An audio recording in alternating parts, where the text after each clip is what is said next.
Hello dear students, Kerala engineering entrance എക്സാമുമായി ബന്ധപ്പെട്ട് പുതിയൊരു അപ്ഡേറ്റ് വന്നിട്ടുണ്ട്. 2024 കേരള എഞ്ചിനീയറിംഗ് എൻട്രൻസ് എക്സാം അഥവാ കീം ഓൺലൈനിലേക്ക് മാറുന്നു. സോ JEE മെയിൻസിന്റെ മോഡലുള്ള ഒരു എക്സാം വരാനാണ് സാധ്യത. JEE മെയിൻസിന് ഫിസിക്സ്, കെമിസ്ട്രി, മാത്തമാറ്റിക്സ് ഒരേ വെയിറ്റേജ് ആണ്. Single correct answer, numerical type questions ഒക്കെ ഉണ്ടാവാറുണ്ട്. കേരള എഞ്ചിനീയറിംഗിന്റെ നിലവിലുള്ള ഫോർമാറ്റ് മോർണിംഗ് സെഷനിൽ അഥവാ രാവിലെ ഫിസിക്സ് കെമിസ്ട്രിയുടെ ഒരു പേപ്പറും ഉച്ചയ്ക്ക് ശേഷം മാത്തമാറ്റിക്സിന്റെ ഒരു പേപ്പറുമാണ്.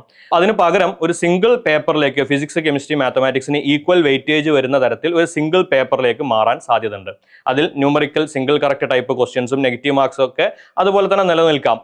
പിന്നെ ഉള്ള കാര്യം, മൾട്ടിപ്പിൾ സെഷൻസിലായിട്ടാവും എക്സാം നടക്കുന്നത്. ഓൺലൈൻ എക്സാമുകളാകുമ്പോൾ അങ്ങനെ ഒരു ബുദ്ധിമുട്ടുണ്ട്. At A time exam attend ചെയ്യാൻ പറ്റുന്ന കുട്ടികളുടെ നമ്പറിന് പരിമിതി ഉണ്ടാകും. സോ മൾട്ടിപ്പിൾ സെഷൻസും മൾട്ടിപ്പിൾ ക്വസ്റ്റ്യൻ പേപ്പറും വരും. അതോടെ നോർമലൈസേഷൻ വരും. അതുപോലെ തന്നെ റിസൾട്ട് വരുന്നത് പെർസെൻറ്റൈലായിരിക്കും.